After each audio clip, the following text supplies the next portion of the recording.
Financial action task force यानी FATF की plenary session की मीटिंग आज से शुरू हो रही है। इस दौरान भारत समेत दुनिया भर की नजर पाकिस्तान के ब्लैक लिस्ट होने पर रहेगी। पाकिस्तान अभी FATF की ग्रे लिस्ट में है। पाकिस्तान पर UN से घोषित आतंकियों पर कार्रवाई न करने और टेरर फंडिंग का आरोप है। ऐसे में अगर FATF की ओर से ब्लैक लिस्ट होता है तो पाकिस्तान को किसी भी फाइनेंशियल बॉडी से आर्थिक मदद नहीं मिलेगी और वो एक एक पैसे का मोहताज हो जाएगा। यही नहीं, इससे उसकी अर्थव्यवस्था तबाही के कगार पर पहुंच सकती है। अगर पाकिस्तान ब्लैक लिस्ट में आ जाता है, IMF, ABD, वर्ल्ड बैंक या कोई भी फाइनेंशियल बॉडी आर्थिक मदद नहीं देगा।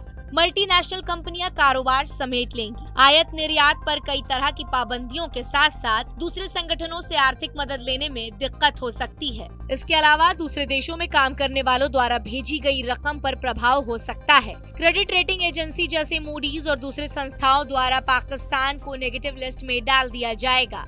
इससे पाकिस्तान में निवेश आने बंद हो जाएंगे। इस वक्त पाकिस्तान पर 21.4 लाख करोड़ भारतीय रुपए का कर्ज है, जबकि ग्रे लिस्ट में रहने के चलते पाकिस्तान को हर साल 74,000 करोड़ रुपए का नुकसान हो रहा है। अब आपको बताते हैं कि FATF से जुड़ी एक एक बात जो आप जानना चाहते हैं, जैसे कि FATF क्या है, ये कैसे और कैसे टेरर फंडिंग के हवाले के खिलाफ कार्रवाई करता है, पाकिस्तान इस बैठक से आखिर इतना क्यों घबरा रहा है और क्या होती है ग्रे ब्लैक लिस्ट। पहला सवाल, FATF क्या है और ये कितने देश से जुड़ा है। FATF एक इंटर गवर्नमेंटल संगठन है जिसे G7 देशों की पहल पर 1989 में फ्रांस की राजधानी पेरिस में बनाया गया था, जिसका काम अंतर्राष्ट्रीय स्तर पर मनी लॉन्ड्रिंग, सामूहिक विनाश के हथियारों की तस्करी और टेरर फंडिंग पर नजर रखना है। इसके टोटल 39 मेंबर देश के क्षेत्र संगठन है। सदस्य देशों में भारत, अमेरिका, रूस, ब्रिटेन और चीन भी शामिल है। साल 2006 में भारत ऑब्जर्वर के रूप में FATF में शामिल हुआ और 25 जून 2010 को FATF के 34वें सदस्य देश बनाया गया। सवाल 2, FATF टेरर फंडिंग और मनी लॉन्ड्रिंग पर कैसे कार्रवाई करता है। आतंकियों को पालने पोसने के लिए पैसा मुहैया कराने वालों पर नजर रखने वाली एजेंसी है। इसका मकसद अंतर्राष्ट्रीय वित्तीय व्यवस्था को साफ सुथरा बनाए रखने और अपने सदस्य के देशों को टेरर फंडिंग और मनी लॉन्ड्रिंग जैसी गतिविधियों से शामिल होने में रोकना है। अमेरिका में 9/11 के आतंकी हमलों के बाद टेरर फंडिंग से निपटने में FATF का रोल अहम हो गया है। टेरर फंडिंग में आतंकियों के पैसे का फाइनेंशियल सपोर्ट पहुंचाना शामिल है। FATF के निर्णय लेने वाले निकाय को FATF प्लानरी भी कहा जाता है। इसकी बैठक एक साल में 3 बार आयोजित होती है। FATF अपने सिफारिशों की लागू करने की देशों की प्रगति की मॉनिटरिंग करता है। FATF के अनुसार जब किसी देश को निगरानी सूची में रखा जाता है, इसका मतलब है कि वो देश तय टाइम की लाइन के भीतर आइडेंटिफाई की गई कमियों को तेजी से सुधारने में प्रतिबद्ध है। साथ ही वो देश के अतिरिक्त जांच के दायरे में है। FATF में टेरर फंडिंग और मनी लॉन्ड्रिंग के मामले 2 प्रकार की कार्रवाई करता है। पहले के तहत वो देशों की ग्रे लिस्ट में डालता है, साथ ही कोई कार्रवाई नहीं कर पाने पर उस देश को ब्लैक लिस्ट कर दिया जाता है। FATF की ग्रे लिस्ट और किस देश को किया जाता है। ग्रे लिस्ट में शामिल देश वो होते हैं जहां टेरर फंडिंग और मनी लॉन्ड्रिंग का जोखिम सबसे ज्यादा होता है। हालांकि देश को इसे रोकने के लिए FATF के साथ मिलकर काम करने को तैयार होते हैं। यानी APG इस मामले में एशिया से संबंधित देश पर नजर रखती है। APG ये पता लगाती है कि देश आतंकवाद को मिलने वाली फंडिंग और मनी लॉन्ड्रिंग को खत्म करने को लेकर कितने सीरियस है।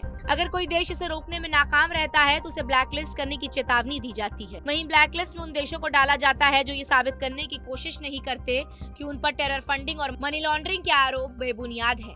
ये देश टेरर फंडिंग और मनी लॉन्ड्रिंग की गतिविधियों का समर्थन करते हैं। साथ ही ये देश इन आरोपों से बाहर निकलने में भी कोशिश नहीं करते हैं। आखिर FATF की बैठक से इतना क्यों घबरा रहा है पाकिस्तान। 2008 में पाकिस्तान को पहली बार FATF की ग्रे लिस्ट में डाला गया था। 2009 में वो इस लिस्ट से बाहर हो गया था। 2012 में उसे एक बार फिर FATF की ग्रे लिस्ट में डाला गया, लेकिन 2015 में फिर वो बाहर निकलने में सफल रहा था। जून 2018 में पाकिस्तान को तीसरी बार FATF की ग्रे लिस्ट में डाल दिया गया था। 2020 और अप्रैल 2021 में हुए रिव्यू में भी पाकिस्तान को राहत नहीं मिली थी।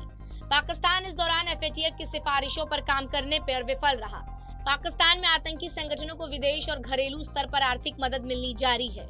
वहीं अक्टूबर 2021 में FATF की पिछली बैठक में पाया गया था कि पाकिस्तान UN द्वारा घोषित आतंकवादियों पर मुकदमा चलाने और उनकी प्रॉपर्टी को जब्त करने में विफल रहा था। पाकिस्तान को ग्रे लिस्ट से बाहर आने के लिए 39 सदस्यों में से कम 12 सदस्यों के समर्थन की जरूरत। ऐसे में माना जा रहा है कि पाकिस्तान का ग्रे लिस्ट से बाहर आना संभव नहीं है। अभी पाक समेत 23 देश FATF की ग्रे लिस्ट में हैं। इस बात की संभावना काफी ज्यादा है कि FATF पाकिस्तान को ब्लैकलिस्ट कर दे। एक्सपर्ट्स का मानना है कि FATF की मीटिंग में बहुत सख्ती से इस बात पर गौर किया जाएगा कि इमरान खान सरकार ने टेरर फंडिंग और बड़े आतंकियों के खिलाफ क्या कार्रवाई की और इसके सबूत कहां हैं। FATF इस बात को बहुत बारीकी से देखेगा कि पाकिस्तान सरकार ने देश में मौजूद हाफिज सईद और दूसरे बड़े आतंकवादियों के खिलाफ कितने मजबूत केस तैयार किए और उन्हें सजा दिलाने के लिए क्या कुछ किया। फिलहाल इस वीडियो में इतना ही। आपको हमारा ये वीडियो कैसा लगा हमें कमेंट सेक्शन में लिखकर जरूर बताएं और ऐसे ही तमाम अहम जानकारियों के लिए सब्सक्राइब करें TV9 डिजिटल।